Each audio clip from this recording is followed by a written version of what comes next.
2 Rois, chapitre 21. Manassé et Amon, roi de Juda. Manassé avait 12 ans lorsqu'il devint roi, et il régna 55 ans à Jérusalem. Sa mère s'appelait Hephzibah. Il fit ce qui est mal aux yeux de l'Éternel, selon les abominations des nations que l'Éternel avait chassées devant les enfants d'Israël. Il rebâtit les hauts lieux qu'Ézéchias, son père, avait détruits. Il éleva des autels à Baal. Il fit une idole d'Astarté, comme avait fait Akab, roi d'Israël, et il se prosterna devant toute l'armée des cieux et la servit. Il bâtit des autels dans la maison de l'Éternel, quoique l'Éternel eût dit, « C'est dans Jérusalem que je placerai mon nom. » Il bâtit des autels à toute l'armée des cieux dans les 2 parvis de la maison de l'Éternel. Il fit passer son fils par le feu. Il observait les nuages et les serpents pour en tirer des pronostics. Et il établit des gens qui évoquaient les esprits et qui prédisaient l'avenir. Il fit de plus en plus ce qui est mal aux yeux de l'Éternel, afin de l'irriter. Il mit l'idole d'Astarté qu'il avait faite dans la maison de laquelle l'Éternel avait dit à David et à Salomon, son fils, « C'est dans cette maison et c'est dans Jérusalem que j'ai choisi parmi toutes les tribus d'Israël que je veux à toujours placer mon nom.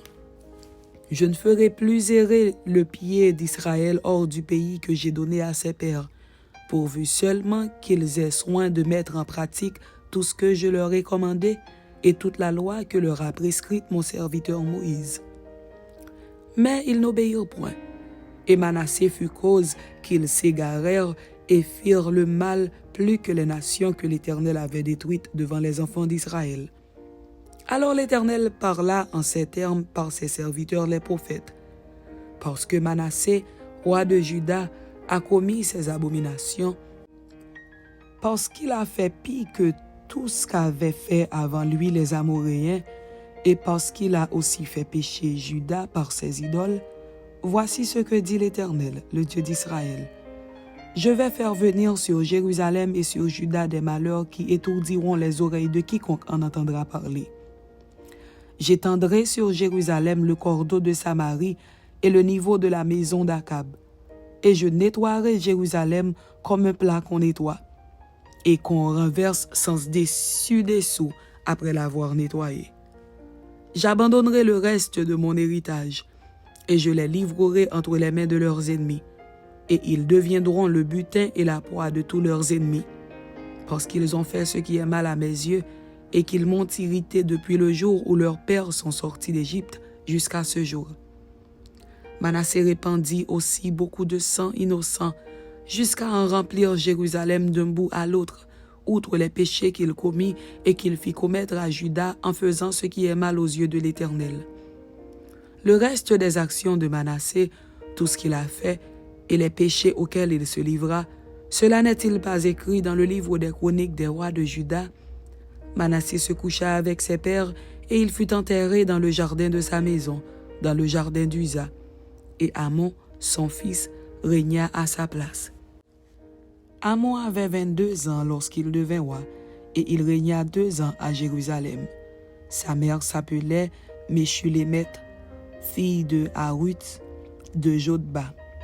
Il fit ce qui est mal aux yeux de l'Éternel, comme avait fait Manassé, son père. Il marcha dans toute la voie où avait marché son père. Il servit les idoles qu'avait servi son père, et il se prosterna devant elles. Il abandonna l'Éternel, le Dieu de ses pères, et il ne marcha point dans la voie de l'Éternel. Les serviteurs d'Amon conspirèrent contre lui et firent mourir le roi dans sa maison. Mais le peuple du pays frappa tous ceux qui avaient conspiré contre le roi Amon, et le peuple du pays établit roi Josias, son fils, à sa place. Le reste des actions d'Amon et ce qu'il a fait, cela n'est-il pas écrit dans le livre des chroniques des rois de Juda? On l'enterra dans son sépulcre, dans le jardin d'Uza, et Josias, son fils, régna à sa place.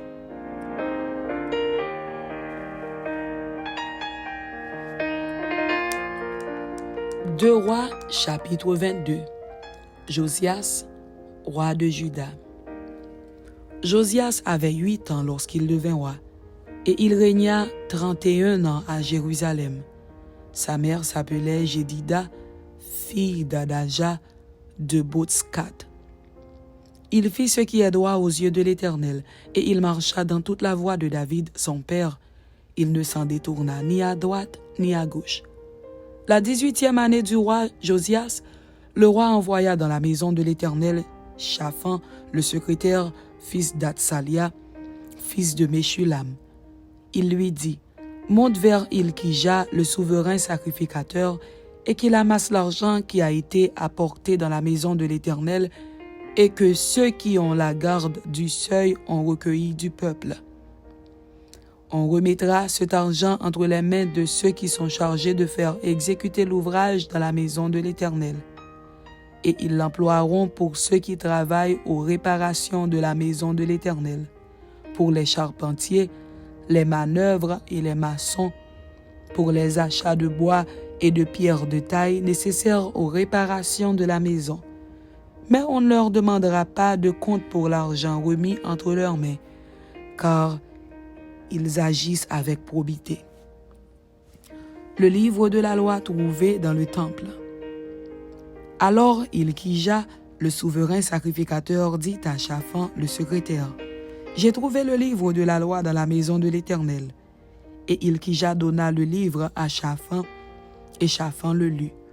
Puis Shaphan, le secrétaire, alla rendre compte au roi et dit, « Tes serviteurs ont amassé l'argent qui se trouvait dans la maison et l'ont remis entre les mains de ceux qui sont chargés de faire exécuter l'ouvrage dans la maison de l'Éternel. » Shaphan, le secrétaire, dit encore au roi, « Le sacrificateur Ilkija m'a donné un livre. » Et Shaphan le lut devant le roi. Lorsque le roi entendit les paroles du livre de la loi, il déchira ses vêtements. Et le roi donna cet ordre au sacrificateur Ilkija, à Achikam, fils de Shaphan, à Akbor, fils de Miché, à Shaphan, le secrétaire, et à Azaja, serviteur du roi. « Allez, consultez l'Éternel pour moi, pour le peuple et pour tout Juda, au sujet des paroles de ce livre qu'on a trouvé, car grande est la colère de l'Éternel qui s'est enflammée contre nous, parce que nos pères n'ont point obéi aux paroles de ce livre et n'ont point mis en pratique tout ce qui nous y est prescrit. » Le sacrificateur Ilkija, Achikam, Akbor, Shaphan et Azaja allèrent auprès de la prophétesse Hulda, femme de Shallum, fils de Tigva, fils de Haras, gardien des vêtements. Elle habitait à Jérusalem, dans l'autre quartier de la ville. Après qu'ils lui eurent parlé, elle leur dit, « Ainsi parle l'Éternel, le Dieu d'Israël. Dites à l'homme qui vous a envoyé vers moi, ainsi parle l'Éternel. Voici, je vais faire venir des malheurs sur ce lieu et sur ses habitants, selon toutes les paroles du livre qu'a lu le roi de Juda, parce qu'ils m'ont abandonné et qu'ils ont offert des parfums à d'autres dieux, afin de m'irriter par tous les ouvrages de leurs mains. Ma colère s'est enflammée contre ce lieu, et elle ne s'éteindra point. Mais vous direz au roi de Juda qui vous a envoyé pour consulter l'Éternel. Ainsi parle l'Éternel, le Dieu d'Israël, au sujet des paroles que tu as entendues. Parce que ton cœur a été touché, parce que tu t'es humilié devant l'Éternel en entendant ce que j'ai prononcé contre ce lieu et contre ses habitants, qui seront un objet d'épouvante et de malédiction, et parce que tu as déchiré tes vêtements et que tu as pleuré devant moi, moi aussi, j'ai entendu, dit l'Éternel. C'est pourquoi, voici, je te recueillerai auprès de tes pères, tu seras recueilli en paix dans ton sépulcre, et tes yeux ne verront pas tous les malheurs que je ferai venir sur ce lieu. » Ils rapportèrent au roi cette réponse. Amen. C'était 2 Rois chapitre 21 et 2 Rois chapitre 22. Que Dieu vous bénisse. Amen.